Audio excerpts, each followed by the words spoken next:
আপনাকে স্বাগতম জানাই এই জাপানি বর্ণমালা ক্লাসে। এই ক্লাসে আমরা যুক্তবর্ণ শিখব। যুক্তবর্ণ শেখার আগে আমরা আরেকটি গুরুত্বপূর্ণ বিষয় জেনে নেই। যুক্তবর্ণ ক্লাসে যাওয়ার আগে আমরা আরেকটি গুরুত্বপূর্ণ বিষয় জেনে নেই।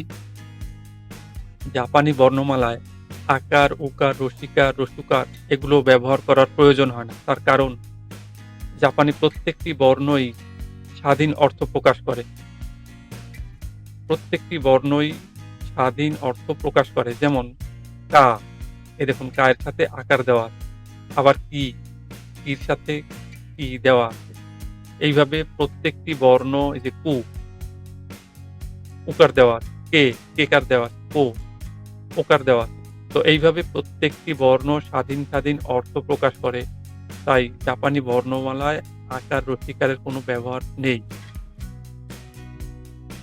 তো চলুন এবারে যুক্তবর্ণ শুরু করি।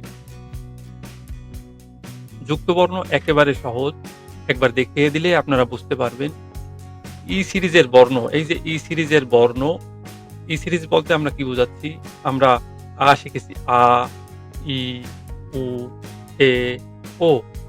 তো যুক্তবর্ণ এই ইর নিচে যত বর্ণ আছে, ইর নিচে যত বর্ণ যেমন ই, সি, চি, নি, হি, মি, রি এবং আরো নিচে যত বর্ণ আছে এই নিচের বর্ণগুলোকে ই সিরিজের বর্ণ বলা হয়। এই ইর নিচে যত বর্ণ আছে সকল বর্ণকে ই সিরিজের বর্ণ বলা হয়। আর এই ই সিরিজের বর্ণগুলো দিয়েই যুক্ত বর্ণ হয়।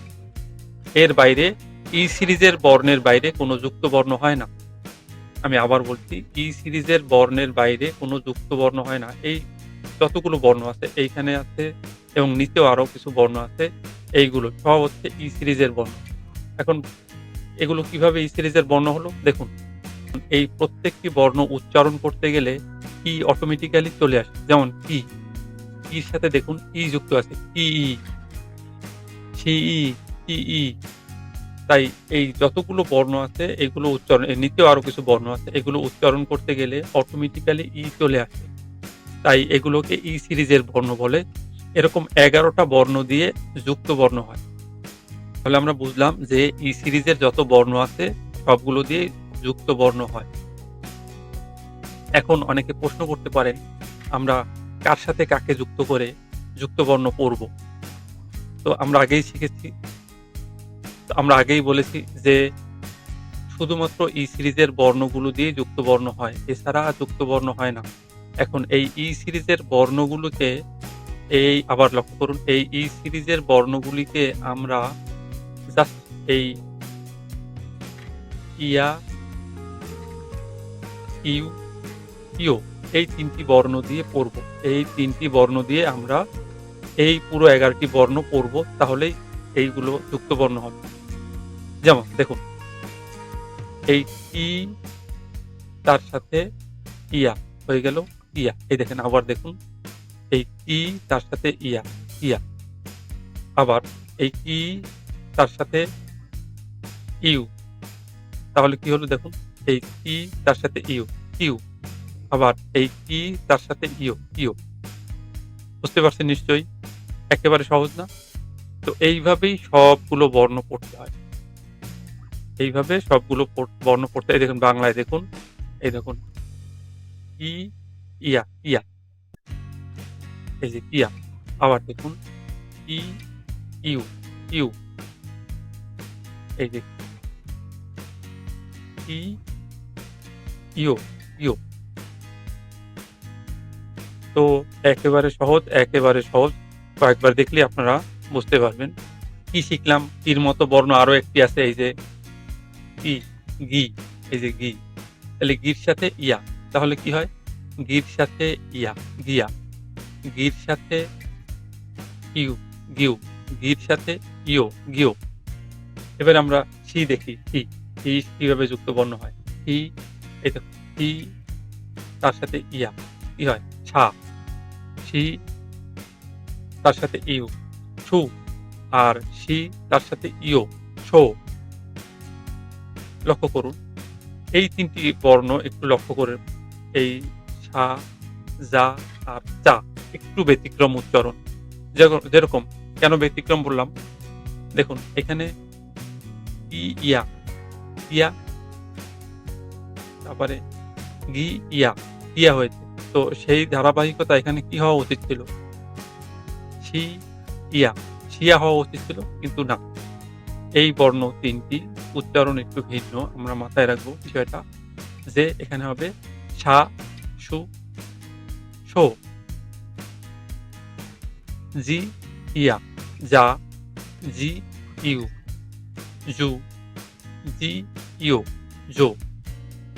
ঠিক তেমনি এই আরেকটি ব্যতিক্রম বর্ণ টি, ইয়া, টা, টি, ইউ, টু, টি, ইউ, চো। তো এই ৩ টি বর্ণ একটু ব্যতিক্রম। এছাড়া আর সব একই রকম। যেমন এই যে আমরা নি পড়ি।